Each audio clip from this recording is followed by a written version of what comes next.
outside experiences of an animator, or perhaps before he ever came to the studio, reflect an awful lot on how you perform, how you act, how you see. Fred Moore, one of the early animators, was a very young man all of his life. He was like the characters that he drew. Developed Mickey into a character who was able to act and act as a human being. But at this time, he was becoming more and more a little boy in this abstract clothing of Mickey Mouse. Hello? I'll be seeing you. I hope. Bill Titler was the complete opposite of, say, Freddie Moore. He brought the volatile acting of a man who had been around the world and so on and had this worldliness of how things behaved. Bill did things of enormous scale. This masterful Devil in Night on Bald Mountain, and I consider one of the masterpieces of animators' draftsmanship and performance.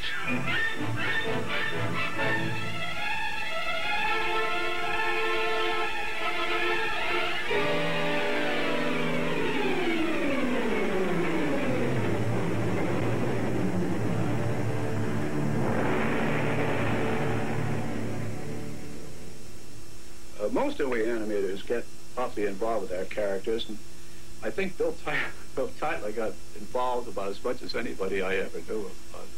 I always remember him way back on Pinocchio when he had the character Stromboli, a very volatile Italian, and he would act out trying to sell himself on the way of doing a scene. You know, he'd act out the scene to a fellow animator, and he'd advance on him with all these gestures and everything, and this guy would be backing up, you know, until there was nowhere to go. I got it here! Quiet!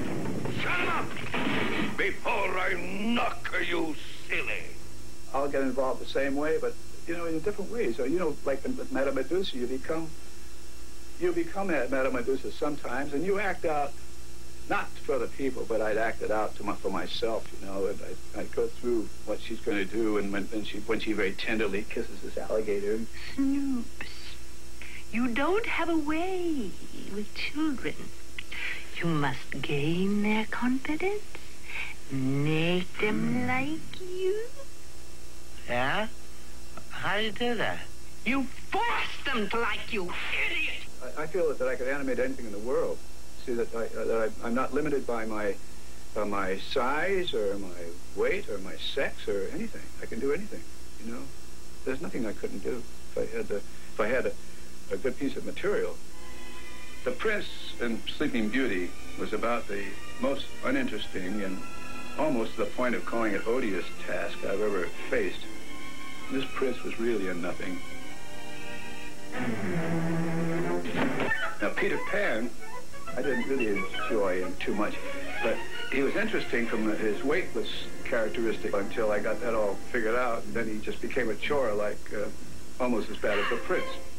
Oh, well, Medusa was a very, very rich and wonderful character to work on and a challenge. One thing we don't have in animation is spontaneity. It's kind of a very objective, almost cold-blooded approach to it, even though I am involved with the character and feel the personality a great deal. I still have to plan. Tide or not, that little brat is going to find me that diamond tomorrow, or she had to do physical, jerky things through that line. So I had to find things for her to do. I dreamed up this idea of taking her eyelashes off. Your result on the screen has to feel natural and feel like it's exactly in the mood that you're supposed to be in, and it should feel spontaneous. And if it doesn't, it's no good, you know. Of course, you have. But we must try harder, mustn't we?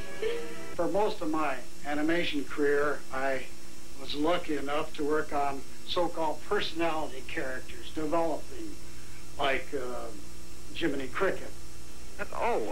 Cricket's the name. Jiminy Cricket. and the Cat and the Mice and Cinderella. You know, we did other things besides personality animation. We indulged in a little abstract animation every once in a while.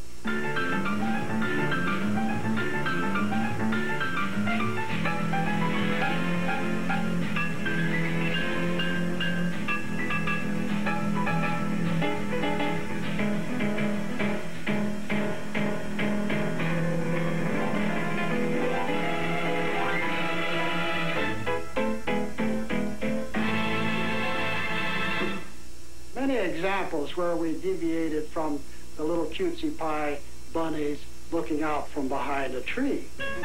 There were other times where Walt used music and created a kind of an abstraction. The instruments that he brought to life and After You've Gone.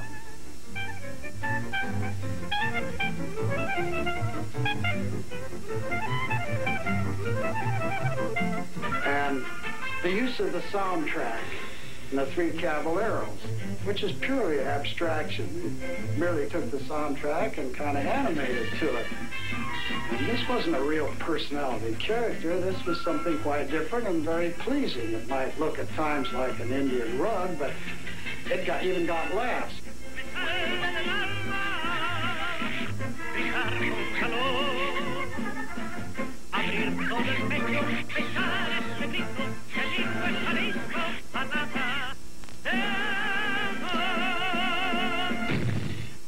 It's a great outlet for your imagination. You take that pencil, put it on the paper, and you can make anything happen.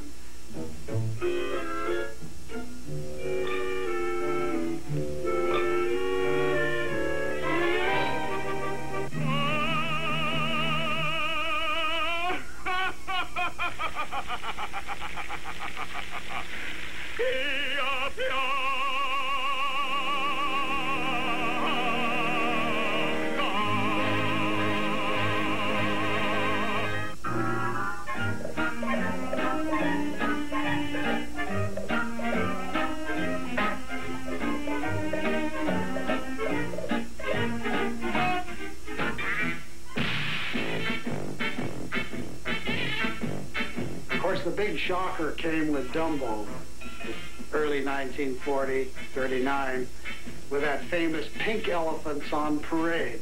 And here was a wonderful, imaginative, surrealistic imagery of a nightmare. Look out, pink elephants on parade. I know many times I've been called an iconoclast. Ward has to do things differently.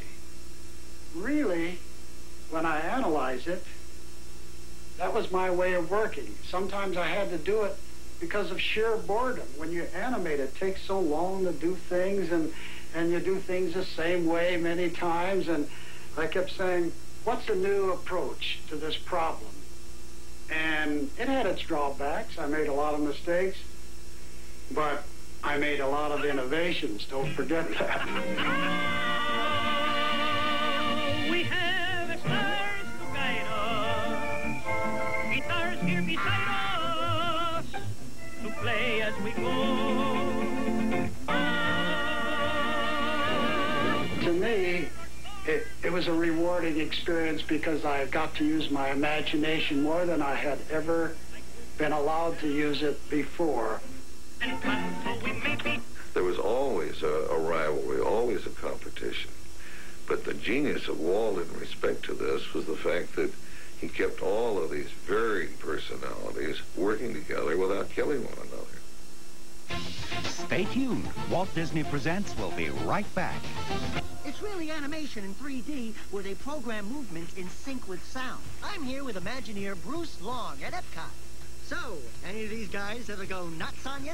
Well, Tom, I try not to let that happen. There are more than 1,700 audio-animatronic figures all over Walt Disney World and more than 1,000 at Disneyland. And the most powerful ones operate under 3,000 pounds of pressure. Our first figures only knew on and off, so he never knew what they were going to do in testing. Once, we had a country bear throw an upright piano across the stage. But today, our figures are a lot more gentle and can even shake hands. There you go, Adriana. Today, you can trust an audio animatronics figure. Thanks, Bruce. Mostly. Find out more about Imagineering at www.goodisney.com, part of Go Network. See you next time on Disney's Imagineer That!